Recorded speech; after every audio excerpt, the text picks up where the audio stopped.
பிரியமானவர்களே, ஆண்டவராகிய இயேசுவின் நாமத்தினாலே இந்த காலை நேரத்தில் இயேசுவை தினம் பார்ப்போம் என்ற நிகழ்ச்சியின் மூலமாக உங்களை சந்திப்பதில் மிகுந்த மகிழ்ச்சி அடைகிறேன். கர்த்தர் எவ்வளவு நல்லவர் அல்ல!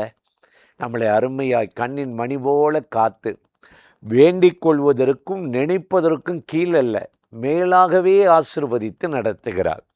இன்றும் கூட ஒரு வேத வசனத்தை உங்களுக்கு ஞாபகப்படுத்தி சில காரியத்தை சொல்லி ஜெபம் பண்ணுவது நல்லது என்று நினைத்தேன்.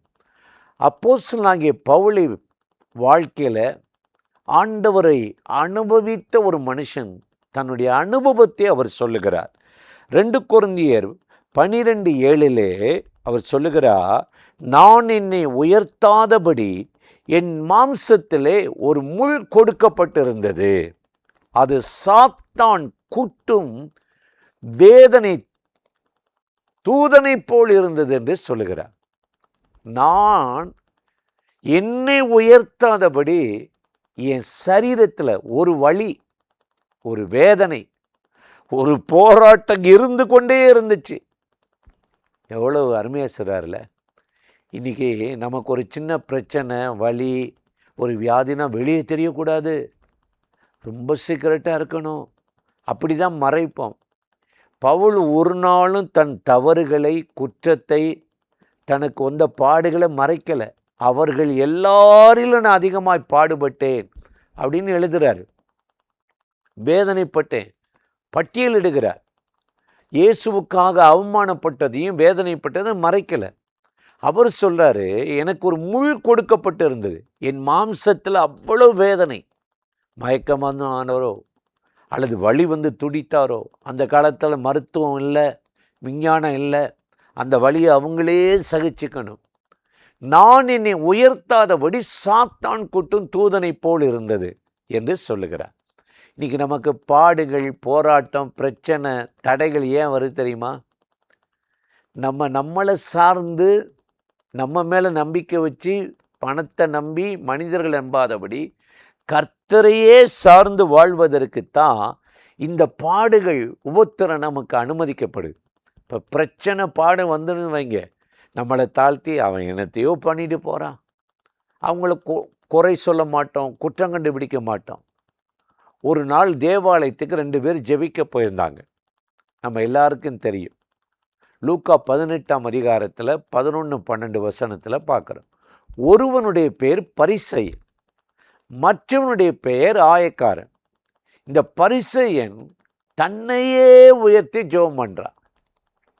வாரத்தில் 2 நாள் உபவாசிக்கிறேன், தசமபாகலாம் கொடுக்குறேன், அந்த கள்ளர், அநீதர், விபச்சாரக்காரனை போல இராத பற்றி உமக்கு ஸ்தோத்திரம், இந்த ஆயக்காரனை விட என் வாழ்க்கை நல்லா இருக்குன்னு கர்த்தருக்கு முன்பாக தன்னை தாழ்த்தாமல் தன்னை புகழ்ந்து அள்ளிவிட்டு கொண்டே இருக்கிறான். சில பேரோடைய பாருங்களே, தங்கள் பிள்ளைகளை பற்றியே பேசுவாங்க. பையன் வெளிநாட்டில் வேலை செய்கிறான், வீடு கட்டிட்டான், கல்யாணம் முடிச்சிட்டான், நல்ல இடத்துல, நல்ல சம்பந்தம், ஆமாம் வீடு அங்கே இருக்குது, இங்கே இருக்குது. தங்களை பற்றியே, படிப்பை பற்றி, பிள்ளைகளை பற்றி, வசதி வாய்ப்பை, இதை பற்றியே உயர்த்துவாங்க. இது என்றைக்குமே டேஞ்சரஸ். உயர்த்தின தங்களை நிலைநிறுத்த உயர்த்தின அரசியல்களும் தலைவர்களும் உலகத்தில் இன்றைக்கி இருக்கிற இடம் தெரியாமல் போகிறத நம்ம பார்க்குறோம். பொல்லாத ஒரு உலகத்தில் இருக்கிறோம். அப்போ நீங்கள் தேவனுக்கு முன்னாடி உங்களை உயர்த்தாதபடி தாழ்மைப்படுங்கள். தேவன் உயர்த்தட்டும், தேவன் உங்களை ஆசீர்வதிக்கட்டும். இதைத்தான் பவுல் சொல்லுகிறார். நான் என்னை உயர்த்தாதபடிக்கு என் மாம்சத்திலே, சரீரத்திலே ஒரு முள் கொடுக்கப்பட்டது, சாத்தான் குட்டும் தூதனை போல வழியிலே நான் துடித்தேன் என்று அவர் சொல்லுகிறார்.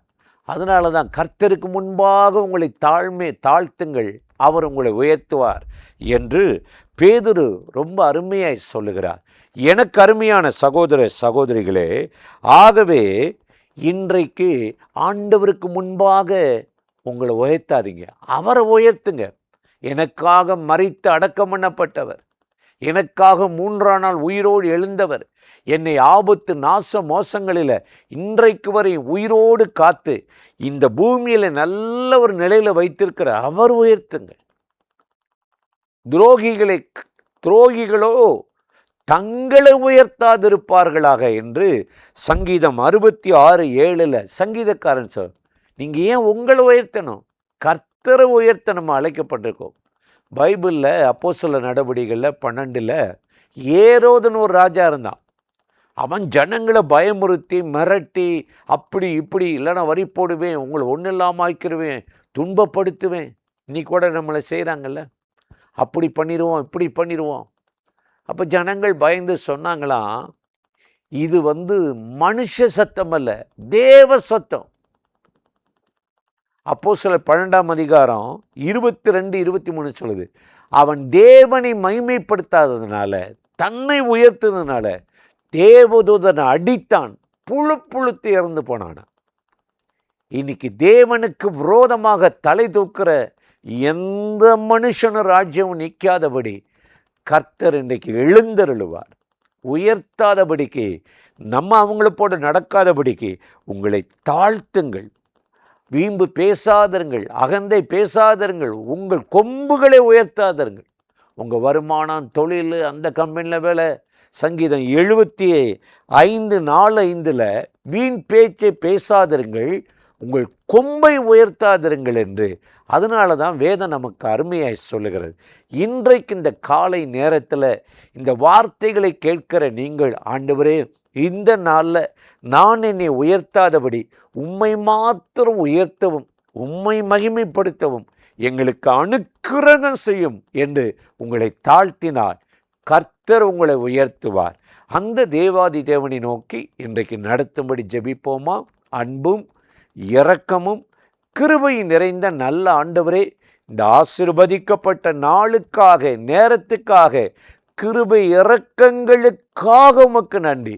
தங்களை உயர்த்தாதபடி அப்போஸ்தலனாகிய பவுல் எங்களுக்கு முன்பாக நான் என்னை உயர்த்தாதபடி தாழ்த்துகிறேன் என்று ஒரு முன்மாதிரியாய் நடந்தது போல, நாங்களும் தேவனுக்கு முன்பாக எங்களை உயர்த்தாதபடி உம்மை மாத்திரம் உயர்த்தி உம்முடைய நன்மைகளையும் கிருபைகளையும் பெற்றுக்கொள்ள உதவி செய்யும். இந்த நாளிலே இந்த நிகழ்ச்சியில் இணைந்து தங்கள் காரியத்தை செய்து கொண்டிருக்கிற அத்தனை பேரையும் ஆசீர்வதிங்க. உம்முடைய சமாதானத்தினால் கிருபையால் நிரப்பி காத்துக்கொள்ளும். இயேசுவை நாமத்தில் வேண்டுகிறோம் நல்ல பிதாவே, ஆமேன், ஆமேன். தொடர்ந்து இந்த நிகழ்ச்சியை நீங்களும் பார்க்கணும், மற்றவங்களுக்கு அறிமுகப்படுத்துங்கள். ஆண்டவராகிய தேவன் ஆசீர்வதிப்பார். ஆமேன்.